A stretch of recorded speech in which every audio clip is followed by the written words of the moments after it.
জীবনে যতদিন শুক্রবার পাবেন এই চারটি আমল মিস করবেন না, অবশ্যই মাস্ট বি এই চারটি আমল করবেন। কারণ জুমার দিন হচ্ছে leader of the all days. সাপ্তাহিক যে দিনগুলো আছে সকল দিনের ভিতরে সর্বশ্রেষ্ঠ দিন হচ্ছে জুমার দিন। এই জুমার দিন অবশ্যই আপনি আমল করার চেষ্টা করবেন। এই চারটি আমল যতদিন আপনি শুক্রবার পাবেন আপনি চারটি আমল মিস করবেন না। নাম্বার ওয়ান, এক নাম্বার হচ্ছে দুরুদের আমল বেশি বেশি করবেন। দুরুদ শরীফের আমল যত বেশি করবেন তত বেশি আপনি আল্লাহর নৈকট্য অর্জন করতে পারবেন। আল্লাহ পাক রব্বুল আলামিন নিজে এই দুরুদ পড়ার কথা কিন্তু জানিয়ে দিয়েছেন।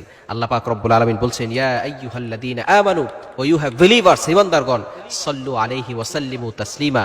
পবিত্র কোরআনুল কারীম খুলেন 22 নম্বর পারার 5 নম্বর পৃষ্ঠার 4-5 নম্বর লাইনে রয়েছে আল্লাহ পাক রব্বুল আলামিন সূরাতুল আহজাবের 46 নম্বর আয়াতে আল্লাহ পাক রব্বুল আলামিন জানিয়ে দিয়েছেন। আল্লাহ তাআলা বলছেন, ইয়া আইয়ুহাল্লাযীনা আমানু সাল্লু আলাইহি ওয়া সাল্লিমু তাসলিমা। তোমরা, আল্লাহ পাক রব্বুল আলামিন বলছেন, তোমরা নবী সাল্লাল্লাহু আলাইহি ওয়াসাল্লামের উপরে দুরূদ প্রেরণ করো। সুতরাং জুমার দিন আপনি যত বেশি পারেন নবী সাল্লাল্লাহু আলাইহি ওয়াসাল্লামের উপরে দুরূদ প্রেরণ করবেন। নাম্বার 2, দ্বিতীয় নাম্বার হচ্ছে সূরা কাহফের তেলাওয়াত করবেন। সূরা কাহফ, সূরা কাহফ হচ্ছে খুবই গুরুত্বপূর্ণ একটি সূরা। যে ব্যক্তি জুমার দিনে সূরা কাহফ তেলাওয়াত করবে আল্লাহ পাক রব্বুল আলামিন তাকে দাজ্জালের ফিতনা থেকে হেফাজত করবে। Can you imagine that? আপনি কল্পনা করতে পারছেন? দাজ্জালের ফিতনা হচ্ছে ভয়ঙ্কর ফিতনা। নবীজি সাল্লাল্লাহু আলাইহি ওয়াসাল্লাম শুধু নন, সকল নবীরা এই দাজ্জালের ফিতনা থেকে বাঁচতে তার উম্মতদেরকে সতর্ক করেছেন।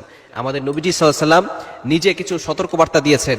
শুধু তাই নয়, দাজ্জাল কেমন হবে সেটাও নবী সাল্লাল্লাহু আলাইহি ওয়াসাল্লাম জানিয়ে দিয়েছেন। সুতরাং এই দাজ্জালের ফিতনা থেকে বাঁচতে এবং দুনিয়ার সকল ফিতনা থেকে বাঁচতে আমরা প্রতি শুক্রবারে জুমার দিনে সূরা কাহফের তেলাওয়াত করব। যদি পুরাটুকু পড়তে না পারি তাহলে কমপক্ষে 10টি আয়াত হলেও আমরা মুখস্থ করে নিব, যাতে করে আমরা প্রতি জুমায় এই আমলটি করতে পারি। 4 নম্বর আমল হচ্ছে আগে আগে মসজিদে ঢোকা। আগে আগে মসজিদে গেলে একটা উট সর্বপ্রথম যে যাবে একেবারে খতিব সাহেবের সামনে বসবে, কারোর সাথে কথা না বলে খুতবা শুনবে, আলোচনা শুনবে, নামাজ পড়বে, তাহলে আল্লাহ পাক রব্বুল আলামিন তাকে একটি উট কুরবানি করার সওয়াব দান করবে। এরপরে যে যাবে তাকে একটি গরু কোরবানি করার সওয়াব দান করবেন। এরপরে যে যাবে তাকে একটি বকরি কোরবানি করার সওয়াব দান করবেন। এভাবে আস্তে আস্তে মুরগি, তারপরে ডিম কোরবানি করার সওয়াব, অর্থাৎ ডিম দান করলে যে সওয়াব হয় সেই সওয়াব আল্লাহ পাক রব্বুল আলামিন তার আমলনামায় দিয়ে দিবে। এজন্য মসজিদে আগে আগে যাওয়ার চেষ্টা করবেন। এবং এত ফজিলতপূর্ণ হাদিস আমি আর পাইনি। নবীজি সাল্লাল্লাহু আলাইহি ওয়াসাল্লাম জানিয়ে দিয়েছেন, যে ব্যক্তি জুমার নামাজের জন্য পবিত্র হয়ে এরপরে সুন্দর পোশাক পরিধান করে, উত্তম পোশাক পরিধান করে, এরপরে আতর ব্যবহার করে, এরপরে যে রাস্তা দিয়ে সে মসজিদে যায়, ওই প্রতিটি কদমে কদমে আল্লাহ পাক রব্বুল আলামিন তার 1 বছরের গুনাহ মাফ করে দেন এবং 1 বছর আমল করলে যে সওয়াব হয় সেই সওয়াব আল্লাহ তাআলা তার আমলনামায় দিয়ে দেন প্রতিটি কদমে কদমে। এবার চিন্তা করেন, একটু আগে আগে মসজিদে আসলে সওয়াব কম হবে না বেশি হবে? আসতে পারবো তো ইনশাআল্লাহ?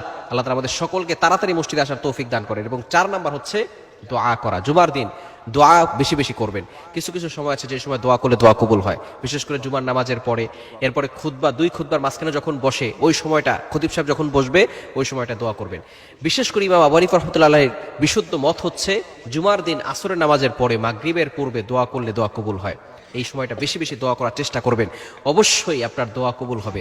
আমরা অনেক সময় হতাশ হয়ে যাই যে আমার দোয়া কবুল হচ্ছে না কেন, আমার দোয়া কবুল হচ্ছে না কেন। আপনি আল্লাহর প্রতি ভরসা রাখেন, অবশ্যই আপনার দোয়া কবুল করবেন। এজন্য জুমার দিন এই 4টি আমল মিস করবেন না। যতদিন বাঁচবেন এই 4টি আমল করবেন। আল্লাহ তাআলা আমাদের সকলকে আমল করার তৌফিক দান করেন।